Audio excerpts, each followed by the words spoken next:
chamada que eu fiz no Facebook, sim, essa sim. aula, né? Então eu estava bem esperançoso, 5 curtiram. Então eu estava, eu vim com todo ânimo. Como nós vamos discutir assuntos obscuros, tá? Nós não podemos tratar disso sem a devida proteção. Portanto, a gente precisa de um chapéu de alumínio. Porque nós vamos tratar sobre conspirações e alienígenas. Qual é a ideia? A ideia é a seguinte: a gente passa o ano todo observando o universo para descobrir se em algum momento nós vamos ter um tema girador capaz de trazer questões, de criar questões de física na prova. Ano passado a gente teve a questão do tiro mais longo, né? Um tiro no Afeganistão de 3.500 quilômetros, né? Não, 3.500 metros, né? Que aí tu vai lá e descobre que aquilo lá é influência de Deus. Lamento, não tem nada a ver. São os ventos, o movimento de Coriolis. Não, nada disso. A única coisa que é lançamento de projétil, que é da Livre, e acabou. Primeira questão da URGS do ano passado, que é da Livre. Cabe ao professor dizer assim, esse tema aqui é capaz de gerar questões para a prova. A URGS, como é o nosso próximo passo, diferente do Enem, que eu acho que eles pegam no banco de questões absurdas, né? E jogam aleatoriamente, joga as questões de forma aleatória. A URGS não faz isso. Ela procura achar um norte para poder montar as questões. Então, se tem algum assunto durante o ano que geram discussões na área de física, eles aproveitam. A astronomia sempre gera essas questões. 8 de novembro, foi um pouquinho depois da aula que eu tive com vocês, nós tivemos um pessoal da Harvard Smithsonian dizendo que, olha só, sabe aquele objeto que nos visitou em agosto do ano passado? Ele teve um comportamento anormal. Em algum momento ele mudou o movimento e mudou a aceleração dele. E aí os caras, para fazer isso bombar no universo, disseram: pode ter um alienígena controlando aquela pedra. No momento que eles colocaram num paper, exatamente dia 8 de novembro, forças alienígenas podem ter moído a pedra, vocês passaram a ouvir falar do Oumuamua em todos os lugares, né? E aí isso leva a todos os questionamentos. Não? Pode ter batido em qualquer coisa. Pode ter batido em qualquer coisa. Não, mas aí tem uma coisa muito legal que aconteceu. Esse chapéu aí tá... Gostou do meu chapéu? Muito bom. Tá, vocês não viram a chamada no Facebook, né? Não, eu vi. Eu não vi. Não viram? Eu vi. Tá, então vocês viram também que tinha uma chamada sobre o oficina de chapéu de alumínio. Que? Tem que puxar. Oficina de chapéu de alumínio. Quando a gente vai falar de potenciais alienígenas, nós precisamos nos proteger deles. E esse é o único jeito de nos proteger da interferência dos alienígenas que irão nos abduzir. Que não existe. Que não existe. Não sei. Tem tanta coisa que não existe que as pessoas acreditam.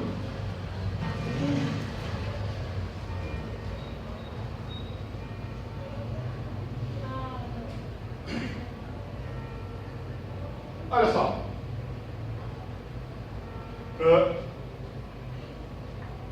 Para nós físicos, o que tem de legal, né, nesse caso é que pela primeira vez nós somos capazes de detectar a tempo um objeto que não veio do nosso sistema solar.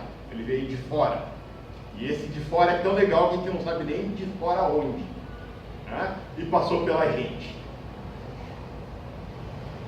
Ele recebeu um nome chamado 1I, eu botei esse I minúsculo, que é para entender que ele é um I de interestelar. Né? Esse foi o primeiro objeto do seu tipo. Um objeto que veio possivelmente de outra estrela até nós. A especulação vem, como é que ele veio, foi arremessado de lá para cá, o que aconteceu, passa só pela especulação, a gente não tem como saber. Ele foi observado de setembro até final de outubro apenas. Não deu nem um mês de observações. Quando ele foi encontrado, né, se descobriu que ele já tinha sido capturado pelos telescópios quase um mês antes. Então, o pessoal, ao mesmo tempo que focou todos os telescópios nele, começaram a ver tudo que tinha sido fotografado no período anterior para achar ele. Tá? E esse foi o cara que deu o alerta no Havaí de um objeto desconhecido vindo do espaço profundo até a gente. Né? Por isso ele é legal. O tamanho, vamos ver as características dele. Só uma curiosidadezinha, tá? Esse telescópio tem uma câmera de 1.4 gigapixels. Não sei, eu acredito que dentro do espelho dele pode ser uma câmera quase de 1,5 metro. Está gravando a aula aí? Sim.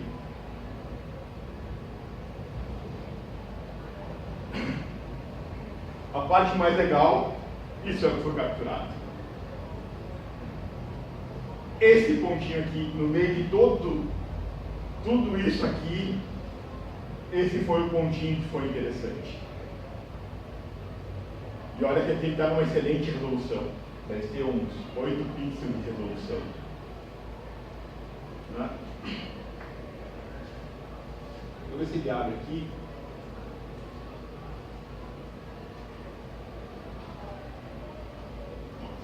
Isso aqui foi feito no mesmo dia, então eu vou acompanhar o movimento dele. E por que ele chamou a atenção? Porque tem um movimento muito rápido em relação às estrelas que estão paradas. Né? As estrelas ficam fixas no céu e ele andando. Isso chamou a atenção. No momento que chama a atenção, como eu falei, todo mundo passa a apontar para ele.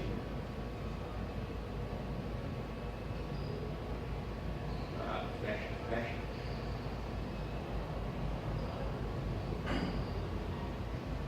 Essa aqui é uma outra foto composição. Isso aqui são estrelas.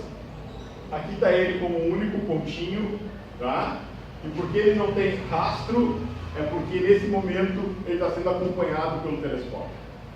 Esse caso aqui é o Very Large Telescope do Oeste, é o europeu, e esse é o telescópio Gemini que fica no Chile. Né? Tem até Europa, Chile, Havaí, todo mundo apontando para esse cara. Agora começa a parte divertida, né? Essa aqui é toda a informação que a gente tem. Só esse pontinho aí? Só esse pontinho. Né? Com esse pontinho se determinou. A primeira coisa que se determinou foi: ele está muito rápido, ele está vindo, ele é um cometa. E aí ele ganhou uma denominação chamada C/2017. C de cometa. Então qual é a primeira coisa que a gente faz para determinar se ele tem cometa, possui coma, cabeleira, cauda, né? Então ele tem que ter uma nuvem dispersa em torno dele. Primeira coisa. E aí, o que se descobriu no mesmo dia? Ele não tem cabelo. Ele é careca. Se ele é careca, então ele é um asteroide. E aí ele ganha a segunda noção como um A. E tudo isso com essa informação aqui. Aí o pessoal começa a acompanhar ele, passa a ter mais informações. Então, o que a gente sabe dele?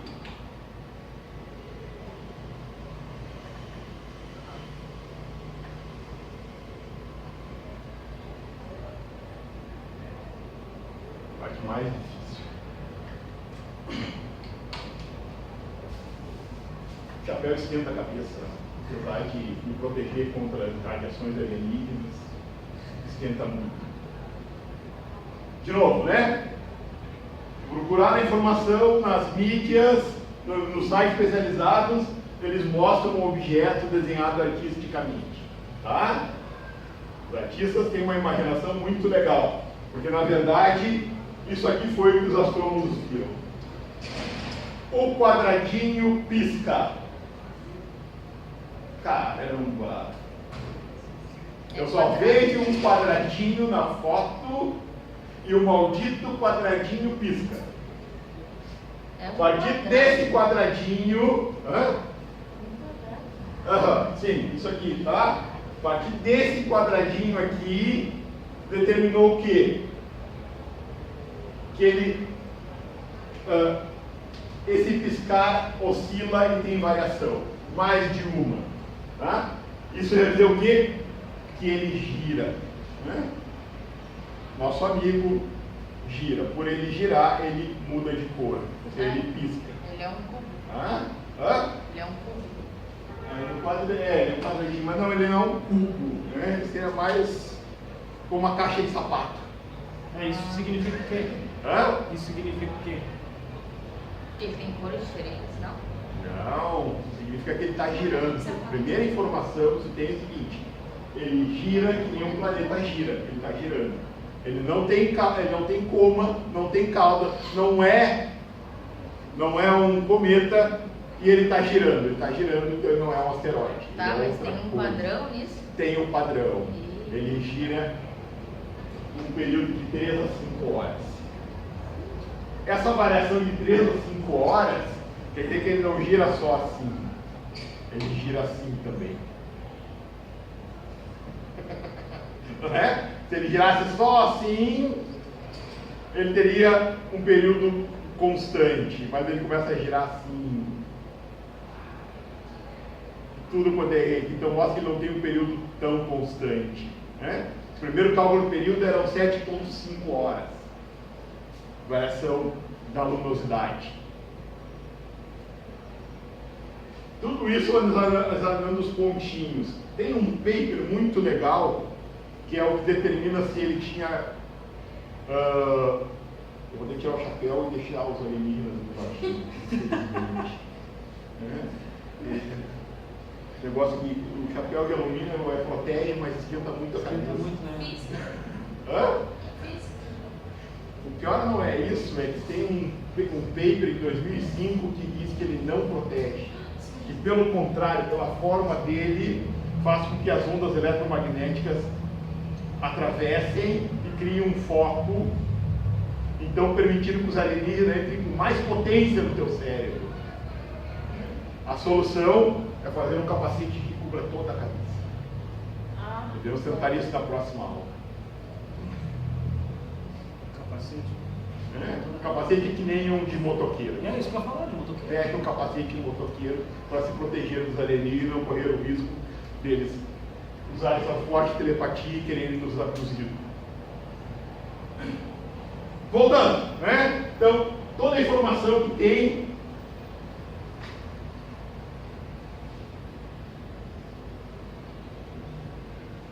sai daqui, desse pontinho. Né? Tem todo o cálculo para saber se nas bordas dos pontinhos ele tem ou não tem características de cometa. Né? Então ele não tem, mudou de nome. Depois se descobriu pela velocidade dele, que ele também não era, pelo tipo de órbita, que também não era um cometa. Quais as características do cometa? Esse cometa, o cometa é uma. A definição que a gente mais escuta é pedra suja de gelo. Né? É uma pedra com muito carbono, então ele é escuro, e quando ele se aproxima do Sol, esse carbono entra em ebulição e espalha vapor de carbono na volta dele. Né? Por isso tem cabelo. Por isso que ele tem um rabinho.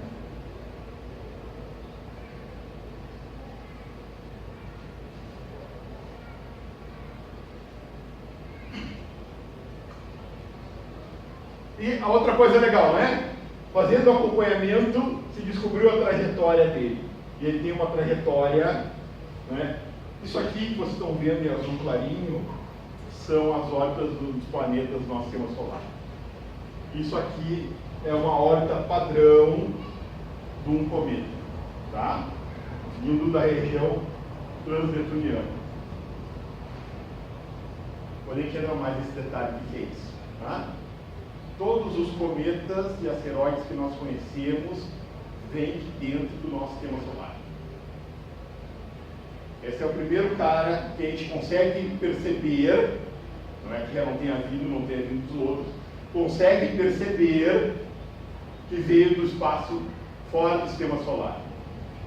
A parte mais legal é que a gente percebeu depois que ele passou. E vocês podem ver aqui, ele passou a 0,25 unidades astronômicas. Uma unidade astronômica é a distância da Terra ao Sol. 1/4 da distância da Terra ao Sol, ele nos errou por pouquinho.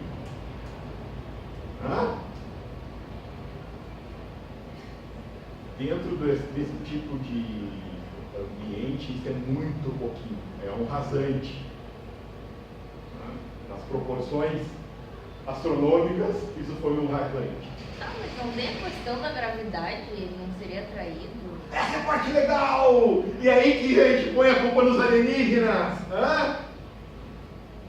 Pela gravidade, ele foi atraído pela estrela.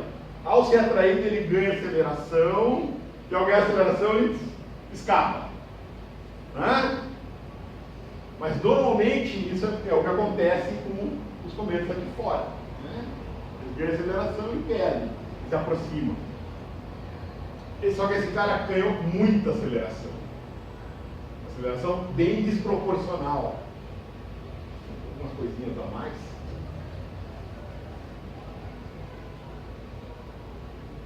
Primeiro em relação à órbita, né? Esse cara tem uma órbita excêntrica de 1,19. Sabe quando a gente fala que as órbitas dos planetas do sistema solar são órbitas elípticas e não circulares? E aí a gente faz aquele desenho muito tosco. O que eles não nos contam é que a relação de excentricidade é muito pequena. Quanto mais próxima de zero, mais circular ela é. Mais longe de zero, mais realmente elíptica é a órbita. Então, se a gente pegar no caso da Terra, isso quer dizer o quê? Uma órbita elíptica, ou uma elipse, é... eu vou pegar uma caneta de escrever. Aqui, ó, tem que ser as que tem a carinha.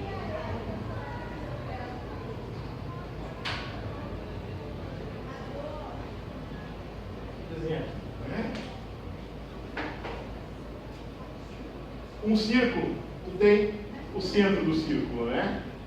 Uma órbita elíptica é como se tu tivesse dois centros, ou focos. Aqui tu tem um único foco. Aqui eu tenho o foco mais próximo, aqui eu tenho o foco mais afastado. O foco vai se afastando em relação à excentricidade. Essa excentricidade aqui representa o afastamento dos focos. Quando a gente está falando do planeta Terra, que a excentricidade é 0,016, fica que eu tenho a órbita, eu tenho o Sol, e os dois focos estão dentro do Sol. Por isso a diferença entre a maior e a menor distância da Terra ao Sol é de 5% só de uma para a outra. Onde é que isso importa para a gente saber? É que não é a elíptica em relação ao da Terra, né, a órbita elíptica da Terra, que geram as estações do ano. Não faz diferença para as estações do ano. O que faz diferença? A do Sol. A do Sol. A inclinação da Terra. Os 23 graus de inclinação da Terra. É isso que nos dá as estações do ano. Então, não é em relação ao mais longe ou mais perto. Mais longe ou mais perto nos dá só o Natal. O Natal, para nós aqui, quando nós estamos mais perto do Sol e nós vamos ter equinócio, para nós o equinócio de verão, do outro lado o equinócio de inverno.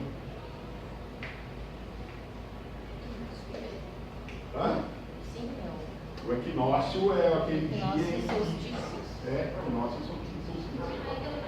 Solstício de verão e solstício de inverno,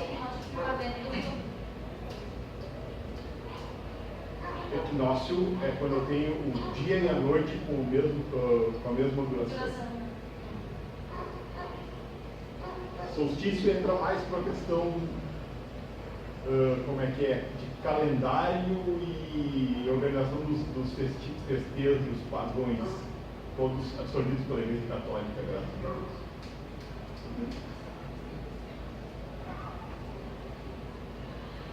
De Natal falando deles. Então, só para ter uma noção, tá, de que a excentricidade dos planetas é muito pequena. Na maioria dos casos, os dois focos estão dentro do Sol. Teria que ver se no caso de Mercúrio, talvez só Mercúrio não, que é o mais excêntrico. Estamos tranquilos? Isso, para a gente poder entender esse conceito aqui. Olha só. Nós temos uma órbita elíptica. Essa elíptica está bem, bem representada. Essa aqui é a órbita comum do nosso sistema solar. Planetas, luas, asteroides, cometa, nada está vagando por aí à toa. E aí a gente tem dois tipos de órbitas, tá? Que se ligam na prática para nós quando tem uma órbita do tipo hiperbólica, que é o caso do nosso amigo Oumuamua, na prática é o seguinte, ele nunca mais vai voltar. Ela é uma órbita aberta, não tem um momento que vai fechar de novo e vai voltar. Ele passou e foi embora. Isso é muito triste. Não é que nem Halley, Claro que vocês estavam aqui em 86, vocês compraram o caderno do Elefantinho, Vocês cantaram a música do Halley, Você quem é também? Cometa Halley. O cometa Halley, 86, que vai voltar de novo. A cada 76 anos ele volta aqui de novo. Esse tem uma órbita excêntrica bem fechada, ele vai e ele volta.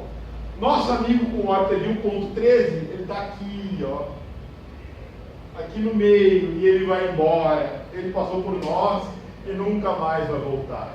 Isso é muito triste. Oi? Se tudo volta, por que esse não vai voltar? Não pode, não existe a hipótese de ser só,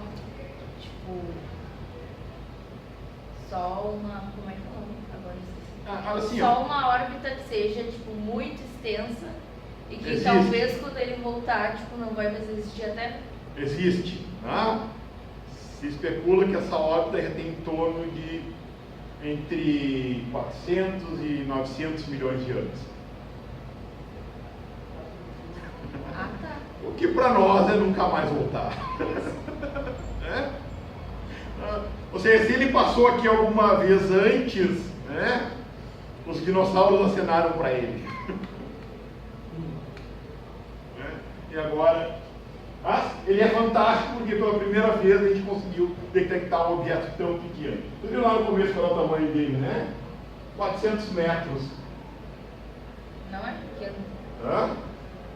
É mínimo. 400 metros é o quê? A arena do Grêmio? Não é. Longe. Nós conseguimos enxergar. Fantástico.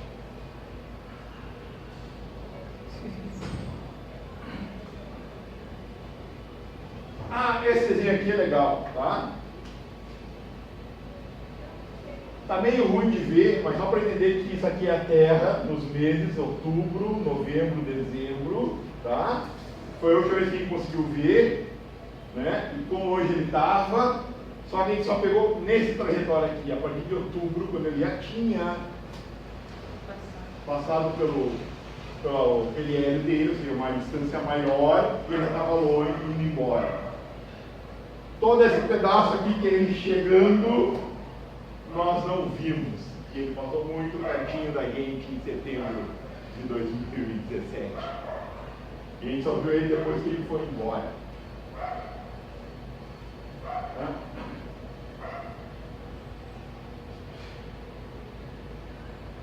A princípio, um objeto desses, passando no nosso sistema solar, ele afeta o sistema solar e ele é afetado por ele. Por isso, a mudança em velocidade estaria explicado. O que não está explicado, como eu disse, é uma mudança muito brusca na velocidade.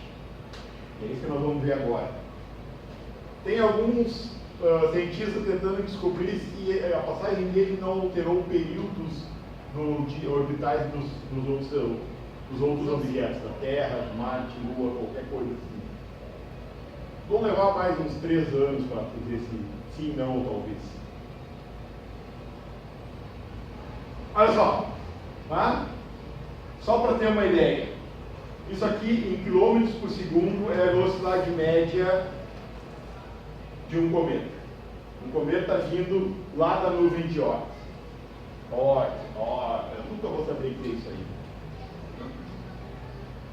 1.9, 2.9, 2.9, 4.8, a velocidade dele média 26.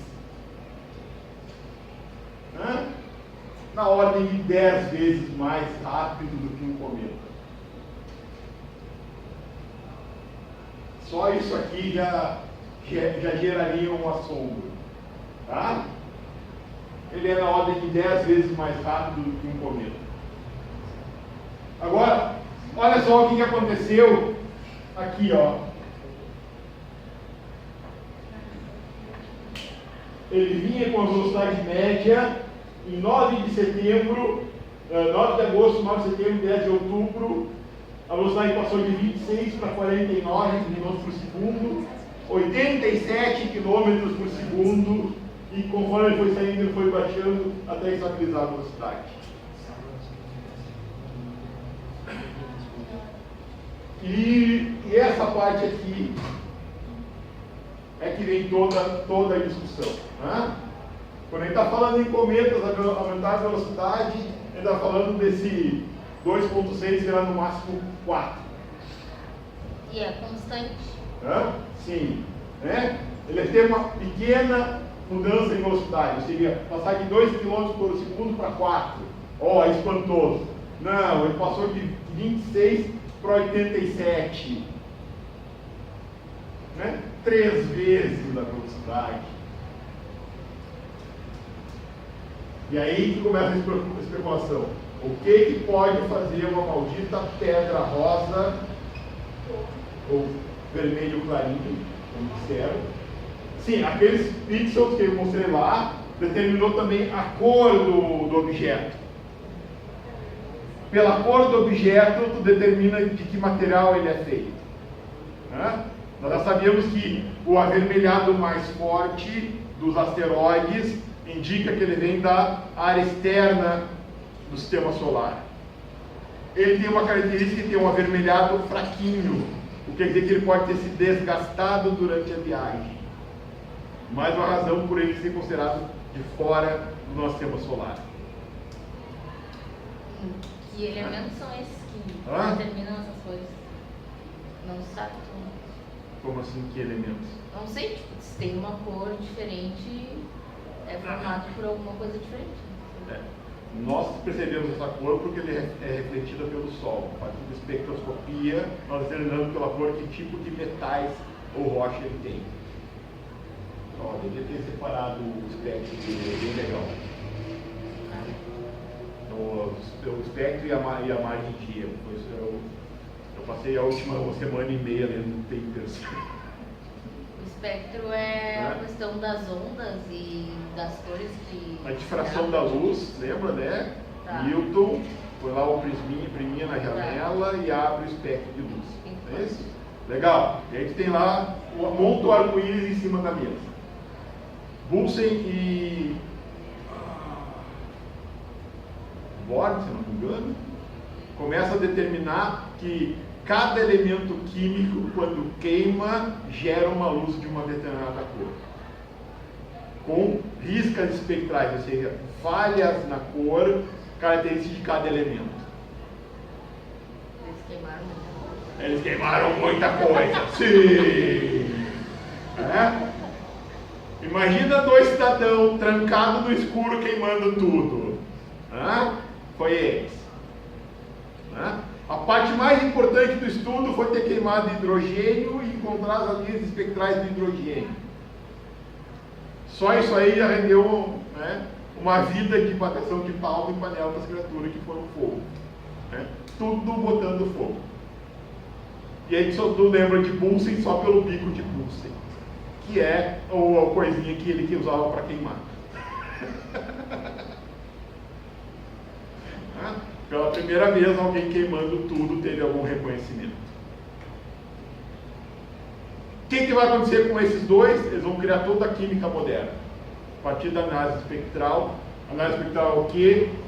Cada elemento químico tem uma cor característica predominante. Dentro dessa cor características tem falhas na cor, linhas, falhas, que ficam em posições específicas. A partir daí eu consigo dizer que material é. Quando uma estrela passa pelo mesmo processo, eu consigo dizer o que aquela estrela está queimando. Se ela já está numa fase avançada da vida, queimando hélio ou metais mais pesados, né? Lembra a astronomia, a tabela periódica termina em ferro. Existem só 3 elementos, né? Hidrogênio, explica todo o universo, acabou de queimar o hidrogênio, queima hélio, né? Do hélio o resto é ferro. Então, se ela queima hidrogênio, ela é novinha, e quanto mais próximo de ferro, ela é muito velha. E aí eu vou ter da cor clara, que nem o nosso Sol, né? Indo para estrelas vermelhas. E a gente volta de novo. A pedra é vermelha. Pelas linhas espectrais, você consegue saber um pouco mais de informação sobre esse vermelho. Nesse caso, a gente tem pouca informação. Ela está sendo só comparada com outras pedras vermelhas do espaço, que são os asteroides. Porque tudo que eu posso fazer nessa vida é comparar com o que eu conheço. Né? E eu só conheço os asteroides que vêm, passam pela gente e voltam para a nuvem de Oort, para a região externa do sistema solar. E ele vai lá e diz, ela é um pouquinho mais fraca do que deveria ser. E aí eu especulo os motivos. Uma das especulações é que ela se desgastou na viagem, encontrando nuvens de carbono pelo caminho que aderiram a ela, ou mesmo abrasiram ela, né? Desgastaram o vermelho dela. De novo, né? Toda essa informação foi tirada dos quadradinhos. Né? Como é que vai dizer que isso não é do caramba? Como é que os caras vê esses negócios e ficam lá sentados olhando o troço o dia inteiro? Como assim? Ué, que eles veem os troços passar.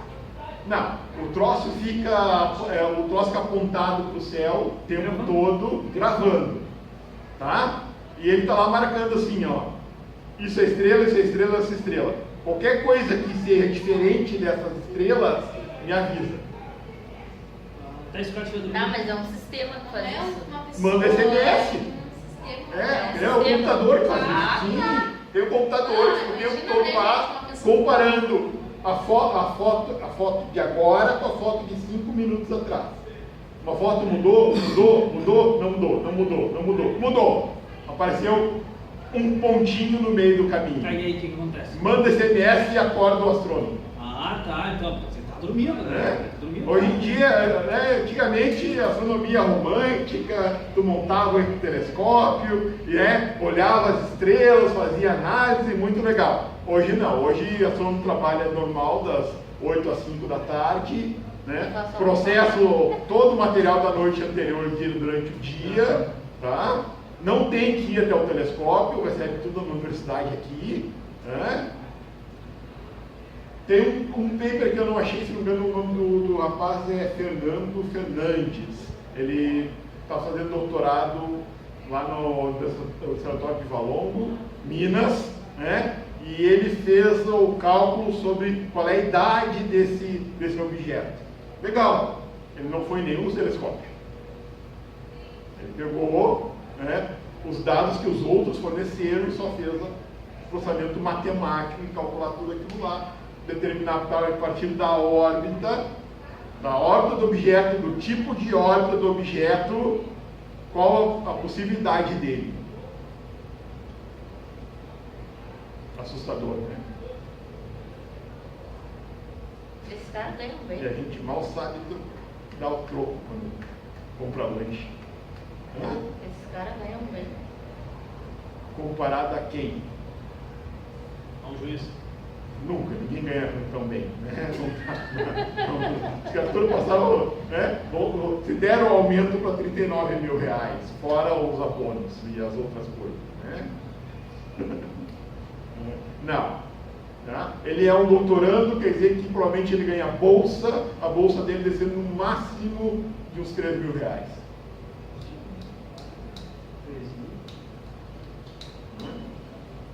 Não, ganha menos que o professor. Uma bolsa de mestrado é 1.500 reais. Eu sei, tu vai lá e a mãe vai te continuar te bancando, não tem choro. Não dá para sair da casa da mãe ainda. Mas, se ele se esforçar, se tornar um doutor, ir para a Europa, fazer um pós-doutorado, ele volta, pode competir numa universidade e ganhar quase 10 mil reais. Mas ele só vai ter que estudar mais 8 anos. Não é triste.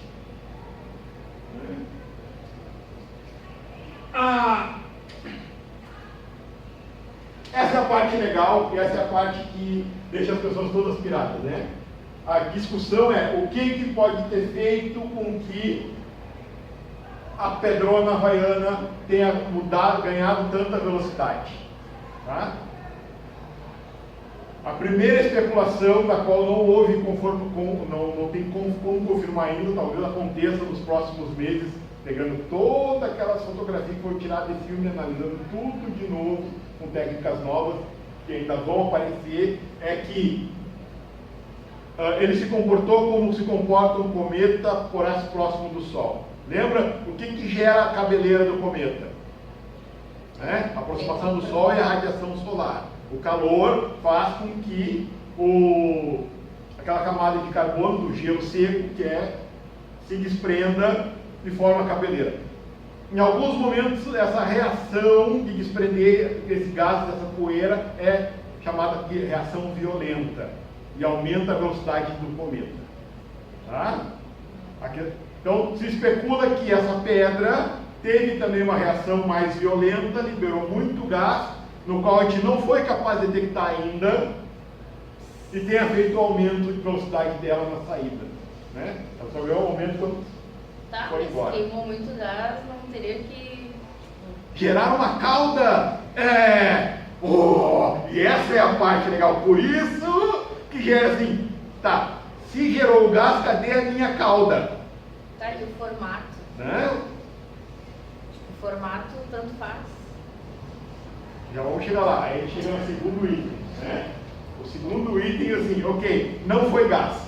Se tivesse gás, era um cometa gera cauda, não tem cauda. Já tem lá, tem um paper, coisa mais linda, não tem cauda no havaiano. Próximo passo, então o que pode ter sido feito ele ganhar velocidade?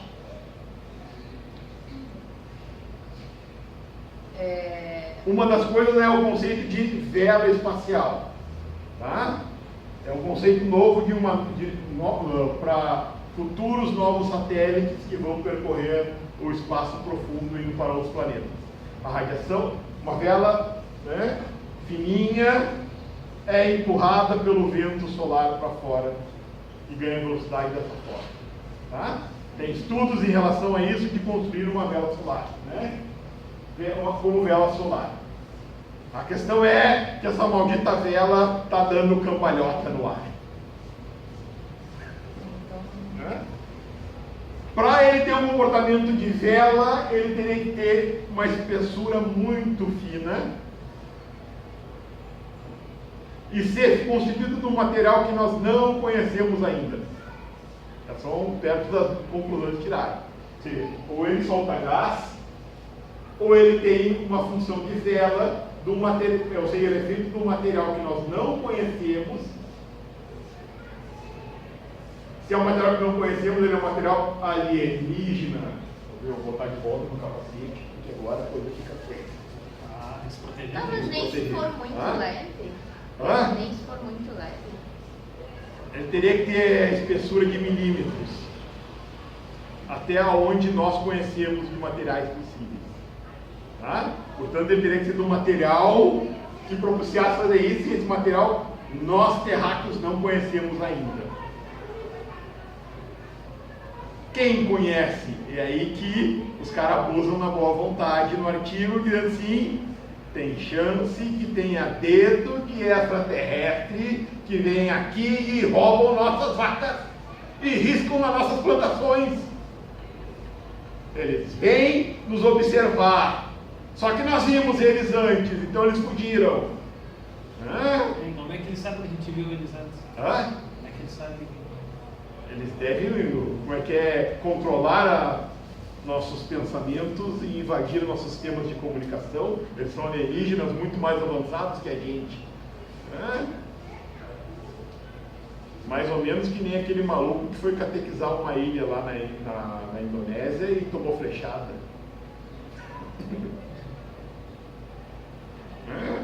Se achava mais esperto, mas não levou proteção para a flecha. E aí, quando tu diz assim, não sei o que faz esse movimento é estranho, e aí tu diz assim, talvez sejam alienígenas. É por isso que nós estamos discutindo isso agora. É isso que falei em discutir isso. O que pode ter feito ele funcionar? São só especulação. Tudo que ele tem é especulação. E, como eu disse, a parte triste, ele não vai voltar. Então nós vamos ter que ir atrás agora de outros. O que é legal?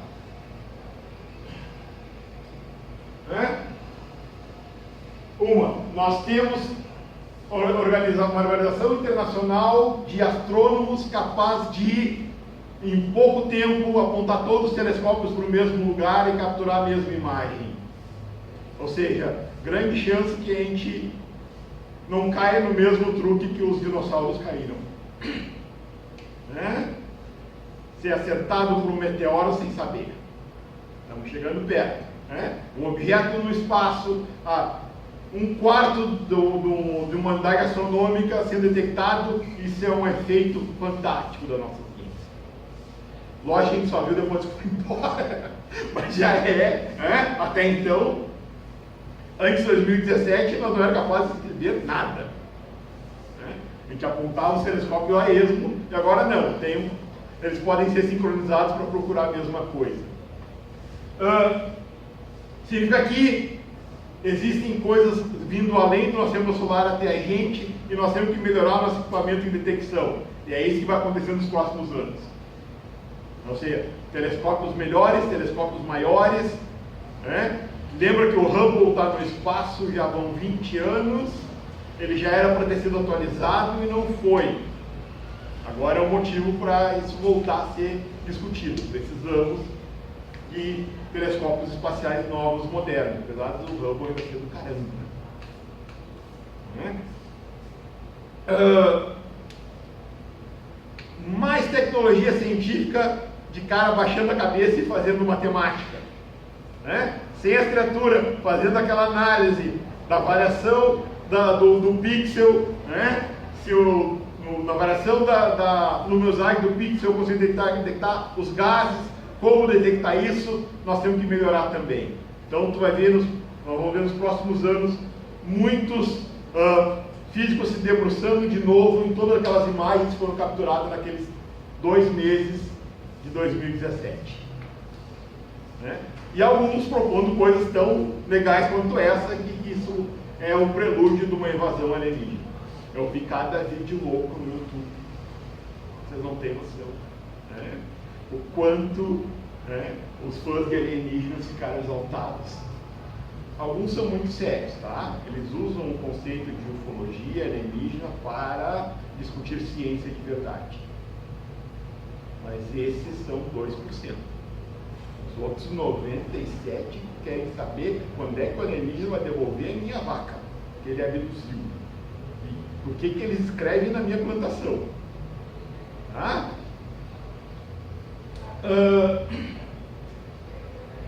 Então, o que mais?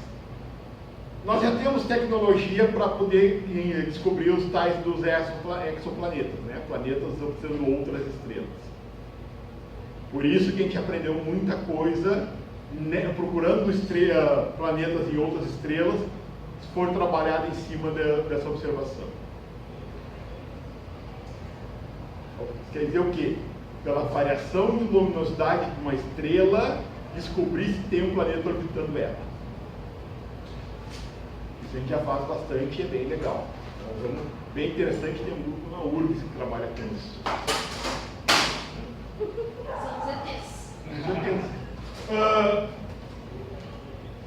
Agora a parte divertida, né? O que isso pode afetar na nossa prova? Então isso esquenta muito a cabeça, deve ser as radiações eletromagnéticas emitidas pelos alienígenas. Só pode, deve ser aquele micro-ondas queimando o cérebro. O que é comum cair na URGS quando se trata desse tipo de fenômeno é as leis de Kepler, né? Determinação de órbita, tempos iguais em áreas iguais, né? Gravitação universal de Newton. E o que eu não vi cair, então eu tenho esperança que comece a se discutir nos próximos vestibulares e avance, são o cinturão de Kuiper, que é a parte externa do nosso sistema solar, e a nuvem de Oort, assim, ó. Kuiper, né?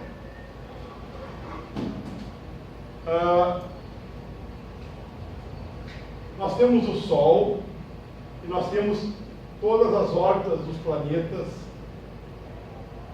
no mesmo plano em relação ao Sol. A gente está vendo de fora dele, tá? A gente chama isso de plano da elíptica. Então, no plano das órbitas. Lá em Netuno tem toda uma área em volta de pedrinhas soltas que formam um cinturão, né? Foi denominado cinturão de Kuiper, nessa região aqui pós-Netuno.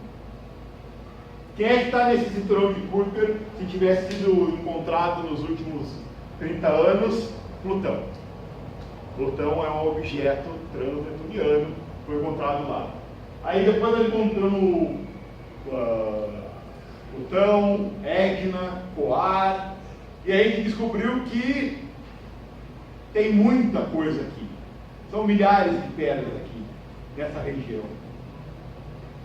Isso levou o quê? A União Internacional de Astrônomos a definir o que é um planeta, porque assim, um monte de pedra andando junto aqui, eu não posso chamar cada uma delas de um planeta. Então se definiu o quê? Planeta é tudo aquilo que é capaz de limpar a sua órbita. Essa foi uma das definições. Tem mais outro lá que eu não lembro agora. Ou seja, tudo que é capaz de aglutinar e limpar a sua órbita é um planeta. Exemplo, né? Nós não temos nenhum outro asteroide passeando com a gente, só temos a Lua. E ela está presa à órbita da Terra. Todos os outros objetos, né, que têm luas, também estão presos a esses objetos. Né? Júpiter, se não me engano, é 60 luas ou 30 luas. E algumas tem bastante. Nós só temos duas. Mas se olhar mais para dentro, Marte só tem duas.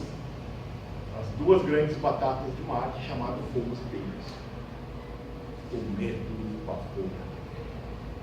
Belo nome para batatas do espaço, né? Então, começou a se encontrar muito objeto na mesma região de Plutão. E aí, tristemente, Plutão perdeu a sua nomenclatura como planeta e passou a ser mais um objeto dessa região. Porque ele não é capaz de limpar os objetos na volta dele. Por isso que Plutão já foi para dentro. Por isso que Plutão foi, porque ele está numa região onde ele compete com um monte de gente tão maior do que ele, por sinal. Tá? E aí acontece o seguinte, isso não explica os cometas. Então quer dizer que mais adiante ainda, circulando todo o plano, existe uma nuvem de objetos Tá? Ainda dentro da interferência do Sol, que de vez em quando manda alguns visitantes. Esse lugar em volta, sujo, é chamado de nuvem de Oort, que é onde nascem os cometas. Tá? Então, nosso amigo ainda vem mais longe disso aqui. Tá?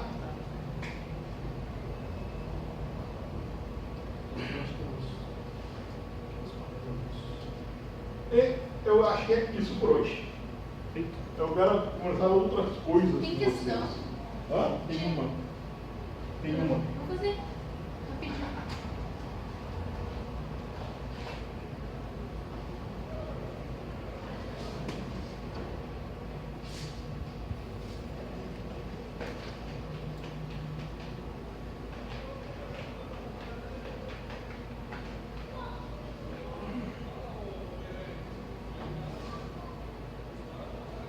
Sobre as 3 leis de Kepler são feitas as seguintes afirmações.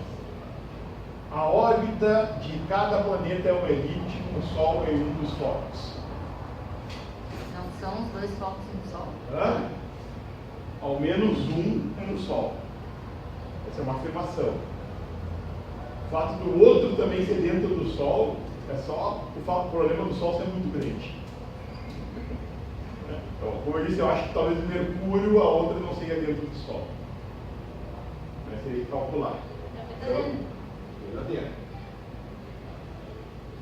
O segmento de reta que une cada planeta ao Sol varre áreas iguais em tempos iguais. Sim. O quadrado do período orbital de cada planeta é diretamente proporcional ao cúmulo da distância média do planeta ao Sol. Oi? Oi?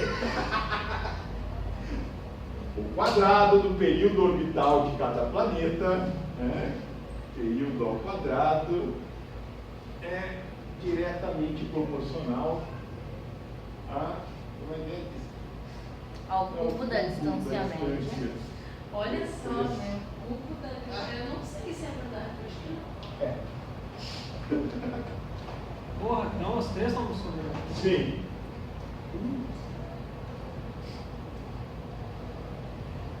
Tá, Carlos, valeu pela aula. Tá bom. Eu queria perguntar uma coisa para vocês. Diga. Que é o seguinte. Nossa, foi